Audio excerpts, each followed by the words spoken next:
Hi guys, this is Julia Miller. I am the director and the founder of Citywide Singles. I am so glad you guys are joining us today. We have our guest speakers here that are at my house that are with County Citizens Defending Freedom. This is an amazing organization that you guys are going to want to hear about. They talk about how we can actually take back not only our nation, but our state. County by county. We don't have to just sit back and talk about what's going on and, hey, I'm frustrated because I see these things happening, but I don't know what to do. These folks actually have a solution. So Kenya's here with us today. Wendy's going to interview Kenya. We met Kenya not too long ago. She agreed to come and speak to our group, Citywide Singles. This video will be uploaded later on to our YouTube channel, which is the Lone Star 355. But we have an extra special treat for you guys in that Kenya has brought their state director with us, or with her, and his name is Matt Poole. Matt, we're so excited that you're here today. Thank you for joining us. So Wendy's got lots of questions, but one of the things you guys have been really concerned about is the things that we see happening here in our towns. The small town of Roanoke, you guys know what happened there. And some of the things that are being infiltrated and brought into our small communities, and we think, oh my gosh, how did this happen and what can we do about it? Well, guess what? We finally have found an organization for you guys who can help to empower us as citizens to take back our little cities, our county, and to make an impact statewide so that we can turn our nation around. So I'm going to turn this over to Wendy Harden. You guys enjoy this interview, and I just want to say thank you to Kenya and to Matt right now. So you guys enjoy. Thanks, Julia. Thank you so much, guys, for helping us out to better understand your group, your organization. Can you tell us the purpose of your organization? So CCDF exists to educate and empower citizens to stand up for themselves whenever a breach of freedom occurs. And we do that through education, and we follow what's called the Matthew 18 principle in conflict resolution. All right. Sounds awesome. And so what I'm wondering is, are there levels of breaches of freedom? And how will one know, well, this is something that I can call these guys with? So the best example of a breach of freedom would be anything that violates the laws of this country or the laws of the state of Texas or the U.S. Constitution or the Texas Constitution. And there's a lot going on right now. The first thing that comes to mind is, like Julia mentioned, is the thing in Roanoke. Have you guys seen any of this going on or experienced it at all firsthand? Yes, actually. When the first show was being put on at Anderson's, we contacted the mayor and spoke with him, and we found out that the laws are the things that need to change. So there was no law against what they were doing there. And we only found out like 2 days before. Also had conversations with the restaurant owner, Jay, and tried to explain why this was highly inappropriate. But because there was no law preventing that from happening, even though it wasn't zoned as a sexually oriented business, unfortunately, because they were claiming it was not sexually oriented and drag is not in the law, we couldn't do anything on that one. It was too short a notice. But the second one that happened, that was going to happen at Cool Beans, some members of CCDF and some other organizations got involved with that one and were able to get the restaurant to cancel it. So. Oh, wow. That's amazing. Yeah. Way to go. Beautiful, beautiful work. Now, did that take a long time, or was it pretty quick? Matthew, was that a couple of weeks' work? It was a couple of weeks, but all of these cases highlight the fact of the lack of citizen involvement in their local community, not understanding how the laws work or council meetings, and that's why citizens really need to be involved. They need to be attending council meetings. Yep. One of the things that CCF does is the educational aspect, and so we at our monthly meetings and other meetings, we teach people about the Texas Open Meetings Act, the different things that go on in city council meetings, Robert's Rules of Order, how they can get involved and be active in their community at the council meetings and be effective and exercising their voice so that these type of things, when they do occur, they have some tools in their pocket besides just calling and sending letters and those type of things. Some things that put pressure on politicians to follow their own rules and their own laws. So anybody can just show up at your meeting, is that right? Mm-hmm. Yes, it's free. They could just show up to learn more and see if they want to get involved. We'd love people to get involved. We need volunteers, boots on the ground.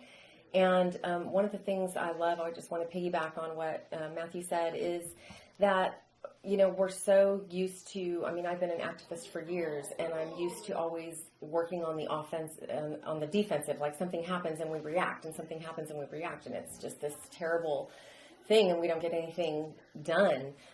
So we are going to be combing through all of the agendas of city council and school boards and, you know, TCC, any government entity, you know, TCC, Commissioner's Court, and we're going to know in advance what is going on so that we can get people to make their voice heard at those meetings, so that we can make sure that, you know, decisions aren't being made for our children or our city that are inappropriate or that are going to be harmful to the community, and be on the offensive, you know, come in front of it instead of being behind it. Right, right. And so some other examples that come to mind are like the books that were so inappropriate, and I know parents everywhere are so concerned. What have you been able to help some of those events or those occurrences? Have you seen that already? So there's a process involved for getting books removed from schools, and CCDF is in 14 counties across Texas, and, wow. and a lot of our counties, our volunteers are actively working, challenging books, getting them removed from schools. So that's one of the things we do through our educational outreach, is teaching parents, grandparents, just regular citizens on the process and how to go about getting these books removed from their schools. And then on the legislative end, we also, our local volunteers and staff try to work with local politicians to get things changed in Austin, because at the end of the day, that's where these types of things have to take place. Yeah. So is that a seasonal thing, or do you go down regularly to Austin? We have a state level, so CCDF is in basically 3 levels. We have the local county level, which focuses primarily on things within the county. We have a statewide structure which focuses on things statewide offices, those things. Then we have a national organization that oversees all of it, and they focus on national things and primarily just on supporting us, because the sad reality of it is that our country is broken at the national level, and there's not much we're going to be able to do to fix it nationally. But as we take back our county, our country one county at a time, everything will get resolved all the way up to the national level. Absolutely. I'm so glad you guys are doing this. Now, can I ask you a bit of a personal question for both of you? I'm really intrigued by the fact that you've got this amazing group of people that you've engineered together. That takes a lot of strategy, takes a lot of thought, takes a lot of prayer. And I'm curious to know, was it something that was in your heart spiritually? How did you get involved in this? Was this an idea of yours, or did someone invite you? What started this whole process? Okay, so I'll start, if that's okay. My husband and I, as I said, we've been very active, and we started realizing, like, we have to do more, especially after 2020. We just thought we have to do something else. And working on candidate campaigns was great, but we felt like we needed to do something that was going to have more of an impact. And because once you get the candidate in office, you know, you don't know what's going to happen, and that's one voice. So we started thinking, maybe we'll start a PAC, maybe we'll join this group, maybe we'll do that, and just tossed around a bunch of ideas. And then my dad was a victim of a hospital homicide during COVID, just this last January. I'm so sorry. And thank you. When that happened, I kind of put everything on hold. I just had to put everything on hold. And as you know, my healing process has been happening. We realized we've got to get involved because of that alone. I mean, that crime alone that happened in our communities with shutdowns and isolation and everything. And I thought, okay, it's time. Well, Lord, what do you have? And a friend of mine approached me and told me that CCDF was looking for an executive director for Tarrant County, and she had me meet with one of the other directors, Melinda, out in Denton County, and talked with her, went to a meeting, was blown away at the mission, and then I realized, wow, if El Paso, Texas, where my dad was killed, had a CCDF, and I had known about it, I would have known who to reach out to for that help, for that guidance, even just in the isolation part of his hospitalization. And I just thought this is where I could make a difference. And it really was a God placement, I believe. Amen. So, I'm happy to so be here. glad. I'm so sorry for your loss. And sometimes it takes huge, horrible things in us to realize that we have more of a fight than we realize. Yeah. Yeah. How about you, Matthew? I've been involved in politics locally for a while, but I do this so that hopefully my children don't have to do it when they get to my age. So that's why we fight, much like how my grandparents fought for this country and my parents. We continued on in the hopes that we get it right one day. But essentially, I see too many people comfortable with being comfortable, and we have to get comfortable being uncomfortable. We have to learn to be ungovernable, learn how to say no. Yeah. If you look at everything that's gone on in the past 2.5 years with COVID, if we would have just said no from the beginning, none of this would have ever happened. I mean, here in Texas, where everybody always brags about what a conservative state we are and how much freedom we have, people don't realize that we're still living under the same emergency orders that the governor enacted when COVID first started. And he can't give anybody a reason why we're still operating under those. So we have to learn to say no. If you look at the traditional definition of fascism, that is that big government colluding with big business against the citizens of the country, and that's essentially what we live under nowadays. We see that, big government doesn't try to enact that agenda anymore. They use corporations to do it, which is why you saw the shot mandates and everything else that's going on nowadays, the big push for social emotional learning and all these other woke doctrines. And so we have to learn to say no, and we have to learn to hold our politicians accountable. And we do that by starting at the local level, at our school boards, at our city council meetings, at our county commissioners' courts. And, even in planning and zoning commissions, we have to make sure that, parts of town aren't being zoned where a sexually oriented business or a temporary show can show up and create the havoc that it has. So right. we have to get involved. Right. Have you got, go ahead. I just want to mention Steve Maxwell, our co-founder, and he, like 2020 did for many of us, realized at that point that we had to go at the county level because he was told that there were only 5 uncorrupted people in D.C., and he said, well, we can't change D.C. with 5 uncorrupted people. So that's when he had the vision to go county level, and they started in Florida with that. And I think it's been something that's resonated on a lot of our hearts since 2020. We all came back to the county. Absolutely. Absolutely. I was reading today where some Democrat underneath Obama said that they didn't want to let any I forget how he worded it, but it was about corruption. And it just made me so angry because just like you said, it was tyrannical overreach. They create a problem and then they solve it. And then they create another problem. And all this time it's alienating the citizens and creating fear. And we need to fight the fear.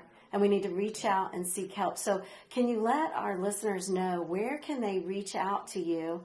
And is there a form to fill out? Is there something to sign? How can they get some help when their freedoms have been breached? What can they do? They can go to our website, ccdfusa.com, and then click Become an Ambassador. That is free to do. You just enter your information and you will be on our update list, and you will know when our meetings are, and you will have access to dozens of articles and media interviews that have happened with some of the people in CCDF. It's a great resource. And do you meet in all cities all over Texas? Where do you guys meet? So it's county by, we are not in all counties. We are, how many counties did you say in Texas? 13. 13 counties. And as far as Tarrant County, I can speak for Tarrant. Denton has one, Collin has one. We will be meeting in different areas of Tarrant County every month. This coming month, we are meeting in North Fort Worth. Wow. And we're going to be showing Uncle Tom too. Yay. Yes. Okay, I'm going to have to sign up for that. Awesome. Thank you. I'll make sure you have the the sign up link. I appreciate it. Actually, guys, I think we might have posted this as an event, the Uncle Tom movie, which I think is on Tuesday. Is that right, Kenya? That's right. Okay. And tell us again where it's at. It's at the chapel on Golden Triangle. Okay. In North Fort Worth. We will make sure that we have that posted up at the top. I know a lot of you guys have been asking about where the events are.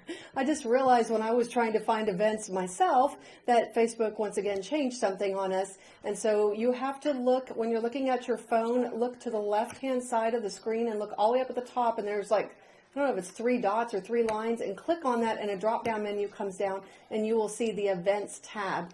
From there you will be able to access our events.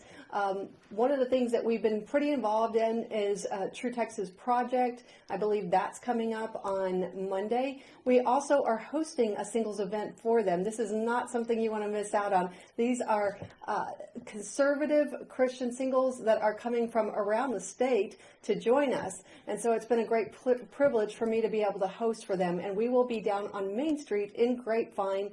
Oh, I think it's the 22nd. It's like the tree lighting. The tree lighting. We're going to do the tree lighting. There'll be some musicians out there playing, and just be looking pretty carefully to see where we're going to be at. But I look forward to seeing you guys out there. We're super excited about Kenya speaking to us tonight and all that she has to share here on the county level. I will tell you right now, we already have a house full of people. So if you're not already here, you might want to run down here. I've got like 4 ladies in the kitchen cooking up the different various types of pasta. We're having a pasta party, and you don't want to miss out. I'm going to have to go make an extra loaf of garlic bread just for you guys.